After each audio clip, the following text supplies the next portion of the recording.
नमस्कार मित्रों, हमारी सीरीज चल रही है ग्रहों के सिद्धांतों पर और आज हम बात करने जा रहे हैं आपसे ग्रहों की जाति। एपिसोड नंबर 12 में प्रत्येक ग्रह की एक निश्चित जाति बताई गई है। जैसे ब्राह्मण जाति के होते हैं गुरु और शुक्र, क्षत्रिय जाति के होते हैं मंगल और सूर्य, वैश्य जाति के होता है चंद्रमा और शूद्र जाति का होता है बुध।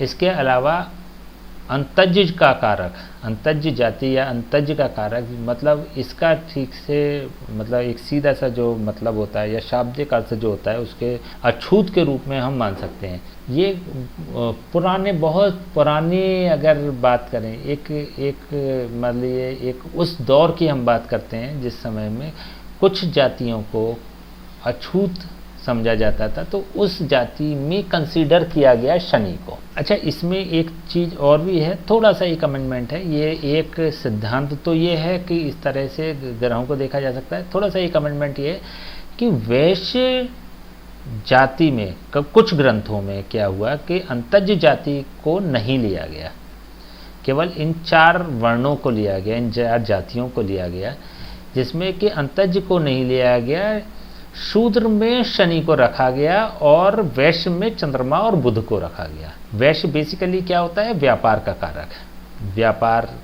देखिए, आई थिंक आप इसका अर्थ समझते होंगे। ब्राह्मण का मतलब ये हो गया कि सात्विक कर्मों से या ब्राह्मणत्व से या दैवी कार्यों से जो कर्म क्षेत्र होता है, जिन लोगों का कर्म क्षेत्र दैवी कार्य होते हैं, जैसे पूजा पाठ हो गया, भिक्षा से यापन हो गया, इस तरह के हो गए, वो ब्राह्मण वर्ण में आते हैं। गुरु और शुक्र जिसको प्रेजेंट करते हैं।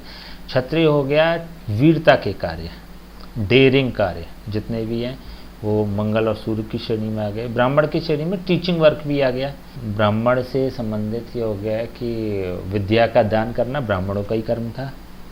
तो ये अगर प्रोफेशनली अगर हम एक प्रोफेशनली आउटलुक से बात करें तो टीचिंग जॉब्स जितने भी हो गए वो आ गए। उच्च श्रेणी के कार्य जैसे कि राजा तुल्य जितने भी कार्य हैं वो आ गए। मंत्री तुल्य जितने भी कार्य हैं वो आ गए। क्षत्रिय का मतलब हो गया वीरता के काम, शूरता के काम, डेयर से संबंधित जितने भी कार्य है वो हो गए। अग्नि तत्व से संबंधित कार्य भी क्षत्रिय की श्रेणी में आ गए। अग्नि तत्व से मतलब हो गया कि जहाँ पे एनर्जी की ज़रूरत पड़ती है, बेसिकली जहाँ पर एनर्जी की ज़रूरत पड़ती है उसको एनर्जेटिक कार्य कहते हैं, अग्नि तत्व से संबंधित कार्य कहते हैं। तो वो सारे मंगल और सूर्य में आ गए। वैश्य बिजनेस, चंद्रमा और बुध। चंद्रमा छोटा बिजनेस और बुध बड़ा बिजनेस। अगर छोटे स्तर का कोई भी कार्य होगा, बिजनेसमैन होगा, तो वो चंद्रमा की श्रेणी में आता है, और बड़े लेवल का अगर बिजनेसमैन होता है तो वो बुध की श्रेणी में आता है। ये दूसरा सिद्धांत की हम बात कर रहे हैं। और शनि को शूद्र की श्रेणी में लिया गया है। वहाँ पे अंतज का जो ये बताया गया है इसका त्याग किया गया, अंतज को नहीं लिया गया। लेकिन कुछ ग्रंथों की अगर बात करें तो शूद्र में बुध को ले लिया गया, वैश्य में चंद्रमा को ले लिया गया और अंतज में शनि को ले लिया गया। कई जगह पे जैसे कि अभी एक फॉर एग्जांपल हमने आपको बता ही दिया, अगर प्रोफेशनल वर्किंग की बात आती है तो इसका प्रयोग किया जा सकता है। किसी के लाइफ लिविंग की अगर बात आती है कि उसके रहने का, जीवन जीने का तरीका क्या होगा, स्टाइल क्या होगा, उसमें इस ग्रहों की जाति को लिया जा सकता है।